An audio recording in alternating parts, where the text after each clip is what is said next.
Muy bien, esta mañana hay algunos pensamientos aquí que quiero compartir con ustedes con relación a esto de mayordomía. Y hay uno que nos dice que la mayordomía en nuestro hogar, en nuestra familia, debería ser enseñada como poderosamente, de manera fundamental para el crecimiento espiritual de nuestros hijos. O sea que cuando enseñamos mayordomía en nuestra casa, y mayordomía lo es todo, esto ayuda no solamente al que enseña, sino también al que recibe la enseñanza, que son nuestros hijos. Por esto en esta mañana queremos adaptar este tema, mayordomía en el hogar, pero involucrando a nuestros hijos, porque a veces solamente hablamos de la mayordomía en los adultos. Queremos que los adultos sean fieles mayordomos, pero debemos enseñar también este principio a nuestros hijos. Es fundamental, mis hermanos, inculcar en nuestros hijos los hábitos de generosidad. A veces hay hijos que no son tan generosos, si podemos decir, es una conducta que aprendió de mamá, de papá o de un tío.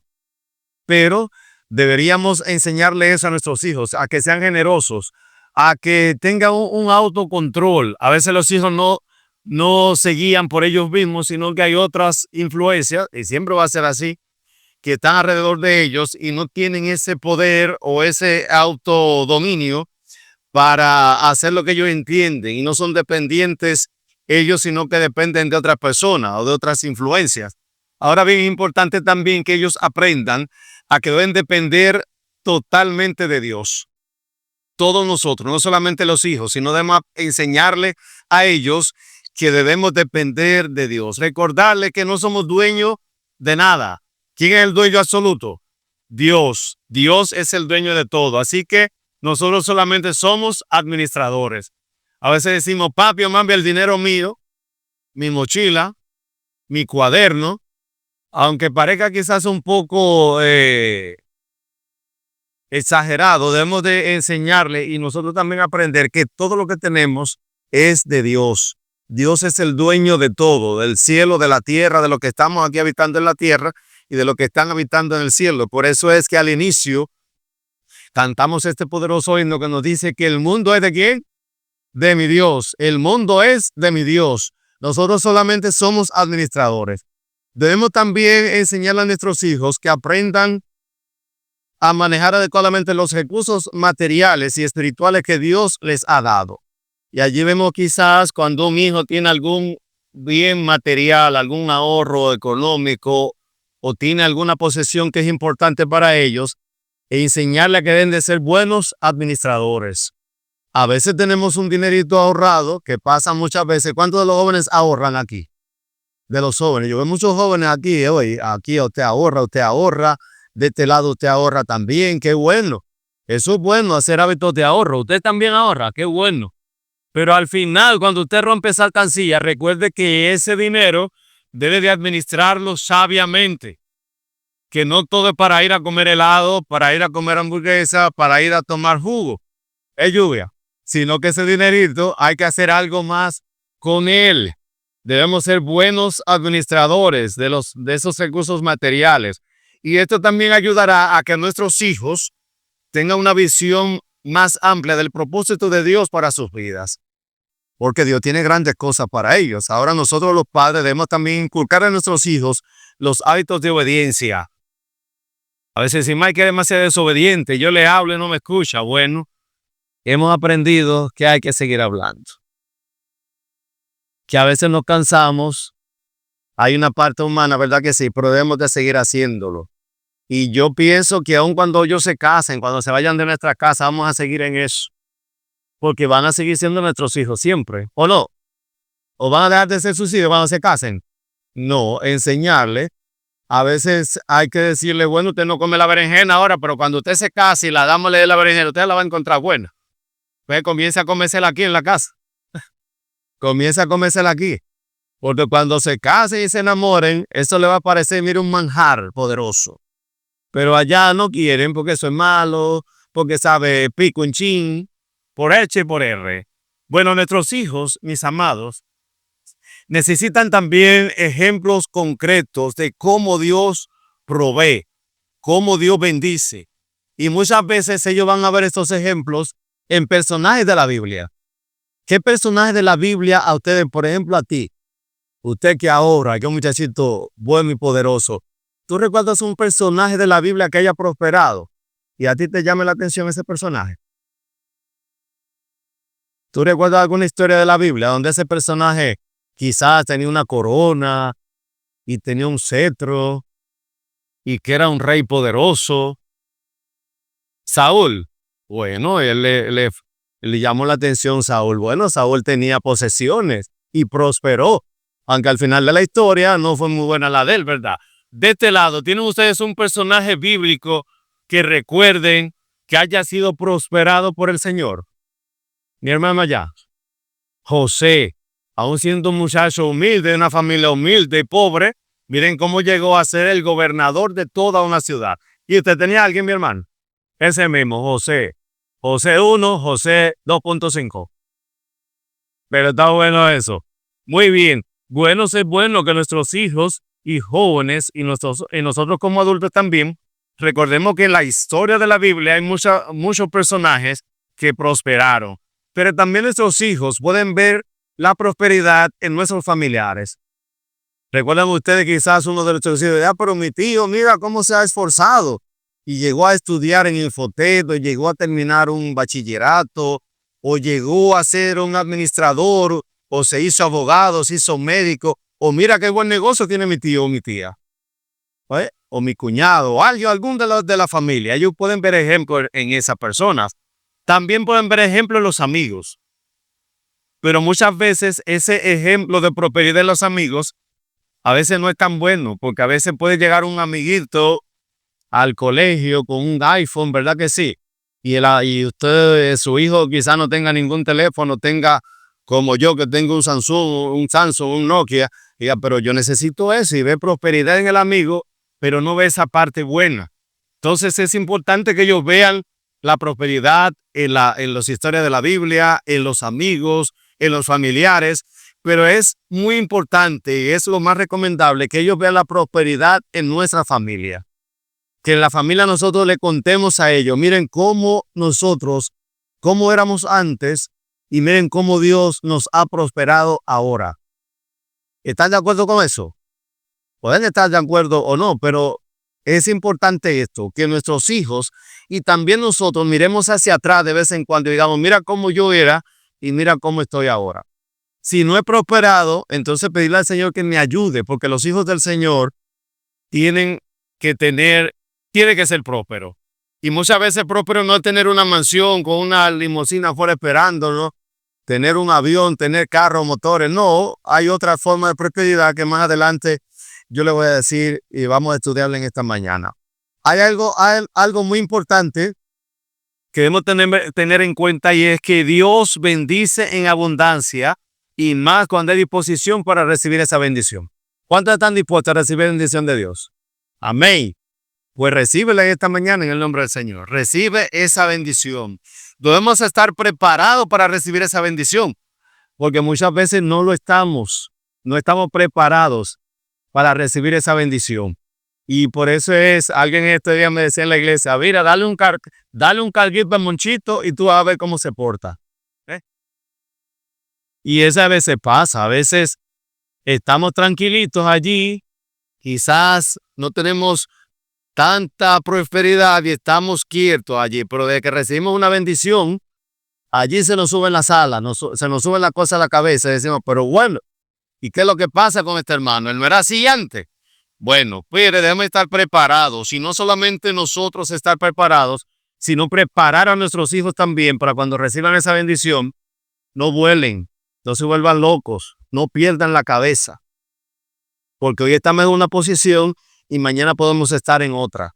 Pero no solamente prepararlo para la prosperidad, sino también para cuando vengan momentos difíciles. Porque cuando llegan los momentos difíciles, a veces hacemos como la esposa de Lot. ¿Qué dijo ella? Bueno, maldice a Dios y muérete. Tú estás pasando demasiado lío, varón. Muérase. Pero no debemos hacer eso, sino glorificar a Dios en cada momento de nuestra vida. Miren, vamos a la Biblia y vamos a analizar una historia de una familia que recibió una bendición poderosa de Dios. En Segunda de Reyes, capítulo 2, desde los versículos capítulo 4, perdón, Segunda de Reyes, capítulo 4, versículo 1 en adelante. Hay una historia allí muy buena, muy bonita, que en esta mañana quiero compartir con ustedes. Y si sale el canto, sería bueno ahora, para que antes de iniciar esta historia, podamos entender cómo esta mujer oró para que este milagro se realizara en su vida, con sus hijos, y ella ya siendo viuda. La mujer que era viuda y que a través de un poquito de aceite que tenía, recibió una gran bendición. Me dijeron que el himno estaba preparado, así que vamos a cantarlo. Ustedes hermanos quieren cantar. Vamos a estar de pie para cantar ese canto. Hay que creer, porque en el nombre del Señor hay poder. En esta historia que se encuentra en el segundo libro de Reyes, capítulo 4, del versículo 1, yo supongo que esta mujer oró bastante. Miren el versículo 1 como dice: una mujer de las mujeres de los hijos de los profetas clamó a Eliseo, diciendo: tu siervo, mi marido, ha muerto. Y tú sabes que tu siervo era temeroso de Jehová, y ha venido el acreedor para tomarse 2 hijos míos como siervos. En muchas de las historias de la Biblia está involucrada una mujer. Y en esta historia de esta mañana no es la excepción. Es una mujer, y la mayoría de estas mujeres eran poderosas como ustedes. Mujeres empoderadas que hacían las cosas que tenían que hacer para resolver situaciones, para resolver problemas. Y en esta mañana vemos aquí una mujer, pero una mujer viuda. El marido de esta mujer había muerto. La historia de la Biblia no menciona de qué murió este hombre. Es como decía un hermano una vez en Semana Santa, que estaban discutiendo por qué Jesús murió. Invitaron a varios médicos allí para que diera su opinión. El cardiólogo decía que era un infarto, el dermatólogo decía que fue una infección de la piel, y él, escuchando el programa, decía cuántas cosas hacen estos hermanos. Y él decía: mire, Jesucristo iba a morir a pesar de un tropezón en un dedo, pero él vino a morir por nosotros. Yo le decía: no, tampoco así, hermano. Él vino a morir en la cruz del Calvario por nosotros. Él decía: pero tanto lío, que murió de esto y murió de aquello. Igual la historia de esta mañana, la historia de la Biblia no menciona de qué murió este hombre, pero dice que esta mujer estaba viuda, y que no solamente quedó viuda, sino que quedó con hijos. Tenía 2 hijos que menciona la palabra, aunque en algunos versículos dicen, bueno, vino a tomar a 2 hijos míos. Quizás tenía más, pero en esta oportunidad resalta a 2 de sus hijos. Su esposo, dice ella, que era un hombre fiel. ¿Que era cómo? Fiel. Y por eso lo dice aquí a Eliseo. Ustedes recuerdan que Eliseo fue el sucesor ¿de quién? De Elías. Y en esos tiempos nos dicen que tanto Elías como Eliseo eran los profetas más famosos, más poderosos de ese tiempo, porque lo que decían se cumplía, y porque las cosas que ellos hacían con la gente hacía que la fama de ellos creciera, pero no solamente la de ellos, sino la del nombre del Señor, que era en nombre de quien que ellos hacían los milagros y las proezas. Bueno, pero ya Elías no estaba, sin embargo estaba Eliseo. Y nos dice que a los que seguían a Eliseo y a Elías, entonces se les llamaban siervos de estos hombres o siervos de Dios. Pero este hombre tiene una característica importante, y es dada por su mujer. Cuando la mujer dice que este hombre era fiel, que era un siervo fiel, esto es importante cuando las mujeres dicen cosas de nosotros. Así que, hombres, vamos a ponernos la pila. ¿Qué dice tu esposa de ti? ¿Qué dices tú como esposo de tu esposa? Mi hermano, que ser poderoso. Bueno, pues ella le dice que se acercó a Eliseo y le dice: bueno, tu siervo, mi marido, él ha muerto, pero tú sabes que él era un hombre fiel, que era un hombre poderoso, temeroso de Jehová. Dejó algunas deudas, pero esto no quiere decir que él dejó de ser temeroso de Jehová. Bueno, este hombre se endeudó. No sabemos tampoco cuán grande era la deuda, porque a veces hay gente que, bueno, estos días en la noticia, ustedes vieron que por 500 pesos un familiar le quitó la vida a otro. Esto es terrible. A veces por un juego de dominó que está cerrado, a veces se matan la gente. A veces por tonterías. Pero en este caso, la deuda parece que era importante y el acreedor, el que le prestó el dinero o hizo el préstamo de lo que sea a este hombre, dice que fue a cobrarle a la viuda. Que fue a cobrarle y como la viuda no tenía dinero, entonces la costumbre de aquel tiempo era que sus hijos cayeran en manos de ellos, del acreedor, como esclavos. Por esta esclavitud no era para siempre, sino hasta que la deuda fuese saldada. Pero ¿qué madre o qué padre quiere que sus hijos sean esclavos? ¿Usted quisiera que sus hijos fueran esclavos por una semanita nada más? ¿Por un día? No, Dios no quiere esclavitud para ninguno de sus hijos. Por eso lo sacó con mano dura, con mano fuerte de Egipto para que fueran libres, para que fueran a adorar al Señor en libertad. Ahora bien, dice aquí el versículo 2 que Eliseo le dijo, ¿qué te haré yo? Es como que ustedes le digan a alguien, mira, yo debo un dinero allí. Dije, ¿qué tú quieres que yo haga? Yo tampoco tengo que apretarte a que tú lo pagues. Bueno, pues Eliseo quizás no quiso decir esto, pero dice, ¿qué te haré yo? Declárame que tú tienes en tu casa. Entonces, esta mujer que le dijo allí en el versículo, ¿quién me ayuda a leer? Tu sierva, sino una vasija de aceite. Esto me recuerda muchas veces a las damas y también a los jóvenes. Hay jóvenes a veces que dicen, bueno, nosotros no tenemos nada que comer. Esta casa está vacía, no quiero que nadie salga aludido. Aquí no hay nada que comer en la casa, pero hay arroz, hay habichuelas, hay tomate quizás para hacer una ensaladita, hay lo que sea, pero ellos no quieren comer lo que está aquí. Me recuerda a las mujeres cuando dicen, yo no tengo nada que ponerme, pero habla ese closet para que te ve. ¿Sabes que hay que darle sus chingas del mundo? Yo no tengo zapatos que ponerme. Ay, mi madre, usted tiene 2 pies nada más, pero abre ese closet. Yo no tengo una cartera. Los varones quizás no seamos tanto así, pero decir, yo no tengo un pantalón que ponerme, pero abra para que usted vea todos los pantalones que tiene ahí, toda la camisa. ¿Dónde está mujer? Tu sierva, ninguna cosa tiene en esta casa.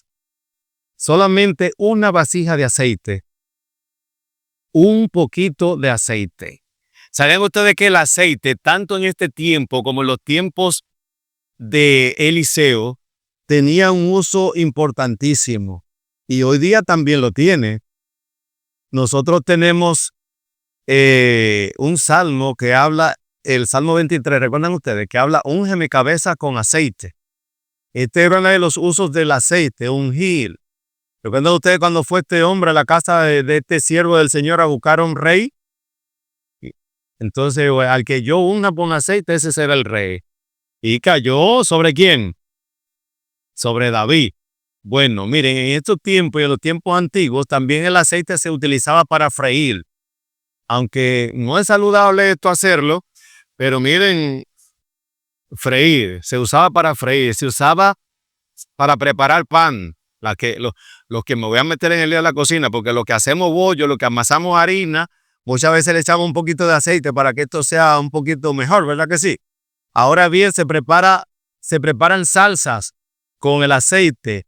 En los tiempos antiguos y tiempos de hoy también se usaba el aceite para las lámparas. ¿Recuerdan ustedes algún versículo que hable de lámpara y aceite? Comparando lo que es la Biblia, ¿verdad? Lámpara es a mi pie tu palabra y lumbrera a mi camino. Recuerden ustedes las 10 vírgenes insensatas y las 10 prudentes que tenían aceite en sus lámparas, pero que también llevaron aceite extra por si acaso le fallaba. Pues este aceite se usaba para eso. En la medicina se usaba como ungüento para las heridas, para curar algunas enfermedades de la piel. De hecho, hoy día, cuando estamos en campamentos o cuando estamos en lugares donde no hay un repelente y usted se pone aceite en el cuerpo entero, difícilmente se le peguen los mosquitos. Porque ellos no quieren a eso, no hay forma de penetrar allí en esa piel llena de aceite. Si no se lo sabían, pues apréndanse ese chin. Hay gente en la guerra, por ejemplo, se ponen aceite de ese negro, ese aceite se lo ponen para limpiarse, ¿verdad? Bueno, pues en los cosméticos también. Ustedes las damas, ¿cuántos aceites no mezclan muchas veces? Aceite de menta, aceite de cuántas cosas para ponerse en el pelo. ¿De cuál, mi hermana Sandoval? De almendra, de coco, para ponerse el pelo bien y su piel también. Bueno, este aceite en aquellos tiempos y hoy tenía bastante uso y eran muchas veces en necesidades diarias o en actividades esporádicas, pero sí era costoso y se usaba mucho el aceite de oliva. El aceite de oliva. Ahora bien, esta mujer dijo, tu sierva no tiene nada en su casa sino un poquito de aceite. Pero él le dijo, ve y pide para ti vasijas prestadas de todos tus vecinos. Vasijas como vacías y no pocas. Para ir a tomar prestado a un vecino, nosotros tenemos que llevarnos bien con el vecino. Porque muchas veces si vamos a buscar prestado a un vecino y nos llevamos mal, va a decir, aunque tenga, no tengo. No tengo, vaya busque por otra casa. Este vecino agentado que no me saluda, que no me da los buenos días, que no me dice feliz sábado aunque no sea adventista, que no me ofrece una fe de Jesús, que no me dice buenos días vecino. Cuando venga a buscar alguna vasija prestada, cuando vaya a buscar algo a su casa, quizás ese vecino no me reciba con agrado. Por eso es que muchos dicen que el familiar más cercano suyo es el vecino. Cuando usted le dé una tarante en un patatú, como dicen por allí, llegan a llegar sus familiares, ya el vecino ha resuelto el problema. Si el vecino puede llamar al 911 y decirle, mira, aquí tengo un vecino malo, cuando lleguen los familiares ya va a estar resuelto el problema. Ahora bien, esta mujer tiene un mandato de Eliseo de que salga de su casa, de que salga de su zona de confort, porque ella tenía una deuda, tenía un acreedor detrás de ella cobrándole, solamente tenía un poco de aceite, pero ella no iba a resolver ese problema quedándose sentada en su casa. Yo le voy a preguntar aquí cuánto tenemos de deuda, porque todos tenemos. Yo entiendo que sí, una, que poca. Si usted no debe a nadie, por lo menos tiene una factura hoy con el Señor del aire que usted está respirando, se lo debe. Así ya usted sabe, pague eso.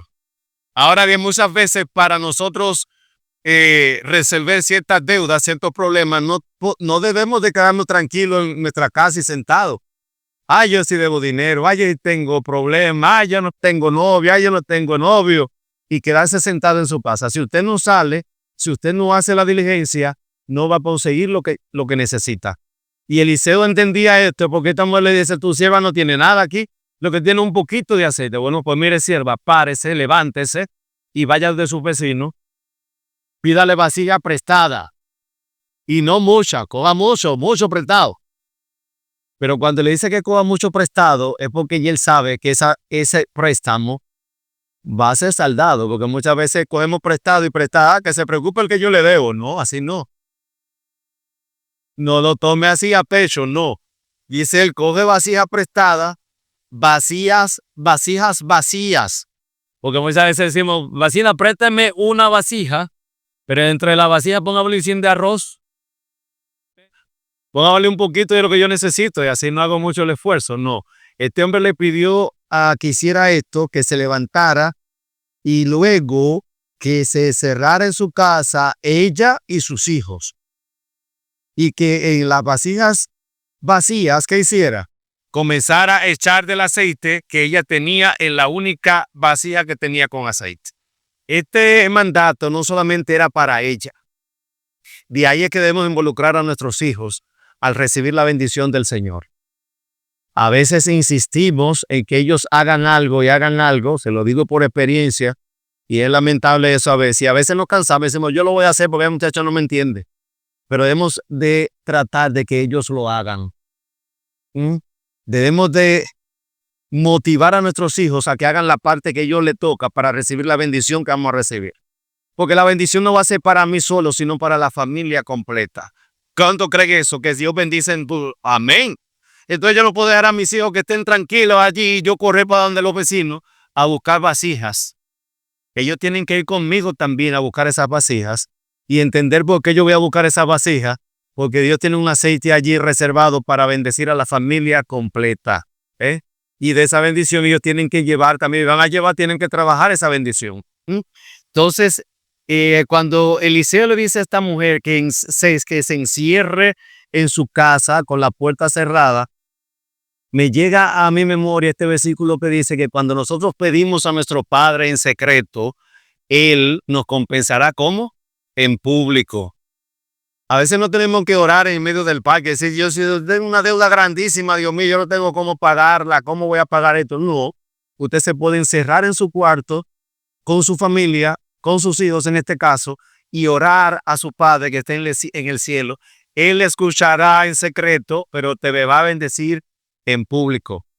Esto hizo esta mujer, cerró la puerta, no porque tenía vergüenza, sino porque ella quería tener una oración especial con sus hijos antes de hacer esto.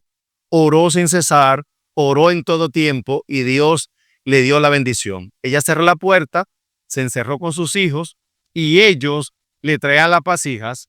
¿Qué hacían los jóvenes? Le traían las vasijas. Ellos no se quedaron sentados. ¿Mm? Ellos no se quedaron tranquilos, sino que traían las vasijas y ella echaba del aceite. Y dice que cuando se llenaba una vasija, ellos la colocaban a un lado y seguían echando más aceite. Y cuando las vasijas estuvieron todas llenas, dijo uno de sus hijos, pero cuando ella le dijo, tráeme más vasijas, ¿qué le dijo? Bueno, ya no tengo más. Ya las vasijas se acabaron. Entonces, ¿qué pasó con el aceite? Dice que cesó. ¿Por qué cesó el aceite? ¿Por qué cesó la bendición? Porque esta mujer tomó muchas vasijas prestadas, yo supongo, pero cuando ya terminó la última, ya no tenía dónde echar más aceite. Las bendiciones del Señor llegan a nosotros hasta que nosotros digamos, ya no quiero más. ¿Y quién no quiere recibir bendiciones y bendiciones y bendiciones? Muchas veces somos como eso de inagotable, que queremos más. Y eso es bueno cuando se refiere a las bendiciones del Señor. Pero esta mujer dice, bueno, tráigame más. Dicen ellos, ya cesaron las vasijas, todas están llenas. Pero esta mujer no se quedó con esa bendición sola. Y el último versículo de esta historia dice que ella fue luego a donde Eliseo, le contó al varón de Dios lo que él le había dijo que hiciera como él le dijo. Entonces este hombre le dice, ve, vende el aceite, paga a tus acreedores, como le dijo que pagara, ¿verdad? Tú y tus hijos, entonces vivan de lo que quede. Esto nos da a entender que Dios bendice tanto en el presente, en el pasado y en el futuro, en los tres tiempos, ¿verdad que sí? Dios bendijo a esta familia para que pagara la deuda que tenían en el presente, una deuda que le había dejado su esposo en el pasado, pero que también para el futuro esto les iba a servir para vivir cómodamente. Y a veces cómodamente no es que tuvieran un caballo allá afuera esperándolo para que ella saliera a vender más aceite, no. Estar libre de deuda es vivir cómodamente. Estar sin una preocupación de que usted tiene una situación que no puede resolver es estar lejos de la esclavitud. Pero en esto de la bendición tenemos que involucrar a la familia. Claro que la palabra de Dios dice, cree en el Señor Jesucristo y serás salvo tú y tu casa. Pero de esa bendición que yo voy a recibir también ellos tienen que aportar. Por eso es que cuando decíamos al principio que debemos enseñar a nuestros hijos a estar preparados para recibir la bendición, no está tan lejos eso de lo cierto. Debemos prepararnos nosotros también para recibir esa bendición y preparar a nuestros hijos, porque a veces no estamos preparados. El aceite en ese tiempo costaba mucho dinero y hoy día también. Una botella de aceite de oliva cuesta su dinerito. A veces vamos al supermercado y buscamos el tramo, cuál será el más económico, pero también debemos de buscar cuál es el que nos hace menos daño. ¿Verdad que sí? Porque muchos aceites de oliva hay muchos aceites de maní, hay muchos aceites de coco, pero hay uno que nos hace menos daño que el otro y tiene su característica que quizás ya nosotros sabemos. Pero debemos de recibir esa bendición. ¿Qué significarían las vasijas en tu vida? El poquito de aceite que tú tienes en tu casa. ¿Qué tú tienes en tu casa que entiendes en este momento que Dios puede bendecirte con eso?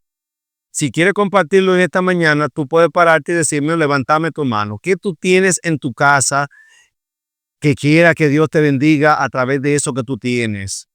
¿Qué tú entiendes que quizás es poco, es mucho, tiene significado, no tiene significado y entiende que Dios te puede bendecir con eso? Yo quiero comenzar diciéndole que yo tengo en mi casa 2 hijos y quiero que Dios me bendiga a través de ellos. Quiero que Dios ponga en mí paciencia porque no es fácil, para que a través de esa paciencia Dios pueda bendecir. Tengo una esposa también y Dios puede bendecirme a través de ella y lo ha hecho. Y yo tengo esa familia y quiero pedirle al Señor que me bendiga a través de ellos en esta mañana. ¿Qué tú tienes en tu casa que quiera compartir conmigo en esta mañana, con la iglesia, por la cual Dios pueda bendecirte? Esta mujer tenía un solo poquito de aceite, dice. Tu sierva solamente tiene esto, pero con ese foquito, mire cuánta bendición llegó a esta casa. ¿Qué tú tienes? De seguro que tienes algo en tu casa. Analízalo. Piensa. Mi hermana Jack, ¿qué usted tiene que quiere que Dios le bendiga con eso? Estudié y mira, yo no tenía dinero para estudiar. Yo no tenía para el pasaje. A veces le digo a mis hijos y le cuento las historias cómo yo iba vestido a la universidad y dicen, papi, pero es verdad. Yo en mi casa tengo 2 sillas de guano que fueron las que teníamos cuando yo me casé con Brenda y las tengo guardadas en mi casa. Porque yo no entiendo, hay gente que yo le cuento esta historia, ellos dicen que no. Ya en mi casa hay una mesa donde podemos comer y eso es bueno. No es una mesa cara, no una mesa normal de madera, que ni caoba, es una madera normal. Pero yo estoy contento con esa mesa. Pero yo le digo a ellos, mire, cuando yo me casé, yo tenía 2 sillas de guano y nosotros comíamos en una escalera que daba hacia el techo, donde nosotros tendíamos la ropa cuando se lavaba. Y ellos no lo creen. Y a veces yo bajo a un depósito que tenemos abajo una escalera y las sillas están ahí. No le he botado, el comején no se la ha comido todavía, pero están ahí. Y yo doy gloria a Dios por eso. Y cuando yo me veo hacia atrás con 2 sillas de guano y ahora me veo con una mesa que no es madera cara ni costosa, pero yo estoy comiendo en una mesa, yo tengo que glorificar el nombre de Dios por eso. Yo me veo atrás, como yo le decía a ellos, que yo iba a la universidad solamente con el pasaje de ir y esperaba bola para venir. Y ahora yo digo, pero yo tengo aquí para montarme en un carrito y me sobra un poquito. Yo tengo que glorificar a Dios por eso. ¿Verdad que sí? ¿Qué tú tienes en tus manos? ¿Qué tú tienes en tu casa con lo cual Dios puede bendecirte? Qué bueno. Dios puede bendecir a su familia, mi hermana. Dios puede bendecir a sus hijos. Mi hermano, ¿qué tú tienes que tú quieres que Dios te bendiga con eso? Y con esa vara, Dios hizo grandes proezas. Abrió el mar rojo. El pueblo cruzó en seco. Esta mujer que se encontró con Elías tenía un poquito de harina, un poquito de aceite. Y Dios bendijo su casa, que nunca escaseó el alimento. En este mismo capítulo 4 de Segunda de Reyes, vemos cómo Eliseo bendice allí unos alimentos que estaban envenenados. Sin embargo, Dios hizo grandes proezas en ese pasaje. Esta mujer dice que tenía solo un poquito de aceite. Miren cómo Dios permitió que ella pagara su deuda, viviera tranquila el resto de sus días con sus hijos. Así mismo con lo que tú tienes en tus manos, sea tu familia, sean tus hijos, sean cosas materiales, espirituales, tu vida, eso tú tienes en tus manos, tú tienes que dar cuenta a Dios de eso. Dios puede bendecirte a través de eso. Dios siempre está dispuesto a bendecirnos con lo que tenemos en nuestras manos. Nos parezca mucho, nos parezca poco, nos parezca de ningún valor o de gran valor, pero con lo que tú coloques en las manos del Señor, Él te va a bendecir. Él te va a bendecir. Ya tú me dijiste que tienes en tus manos. ¿Ves? Tú tienes las bendiciones de Dios que están siempre dispuestas para ti. Esta mujer cesó de echar aceite en la vasija porque ya se escaseó.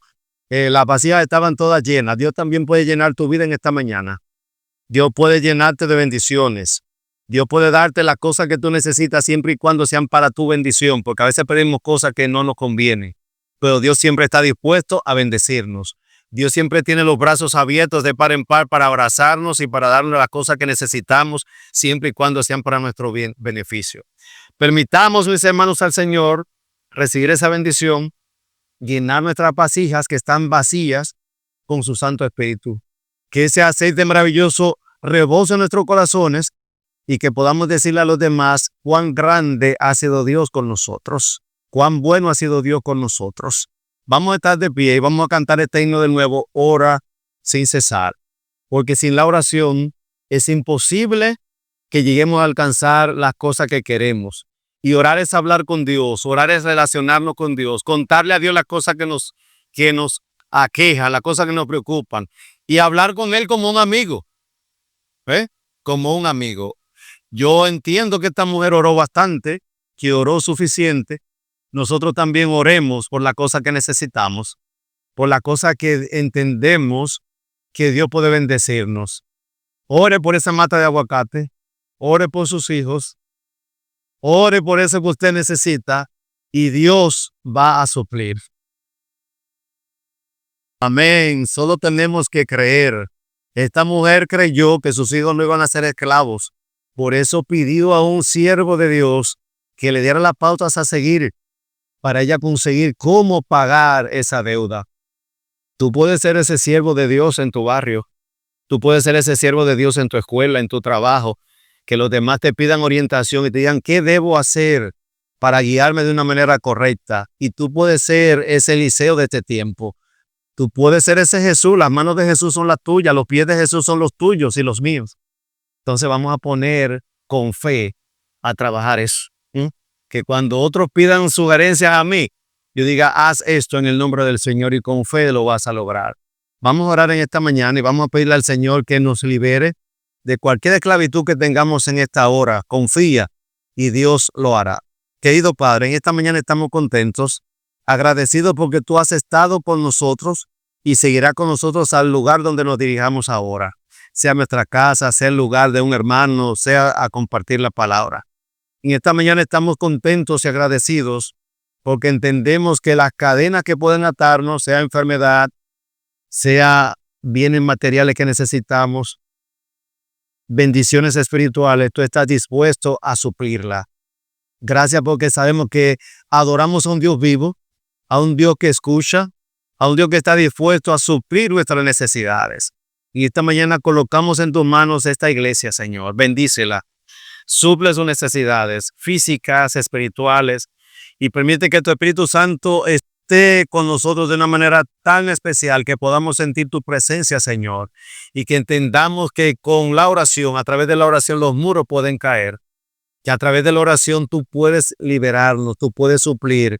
Solamente tenemos que pedir y tú estás dispuesto a darnos más que nosotros a recibir. Gracias por cada amigo que ha estado con nosotros en esta mañana. Bendícele, continúa bendiciéndole porque ya lo has hecho y permite que puedan entender que tú estás a su lado también y que quieres bendecirle.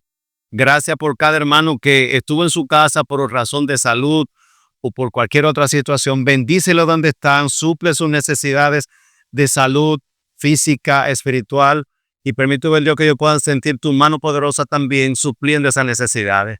Gracias por escucharnos, gracias por contestar nuestras oraciones en el nombre bendito de Jesús, tu Hijo amado. Amén y amén. Que Dios nos bendiga, amados, en esta mañana.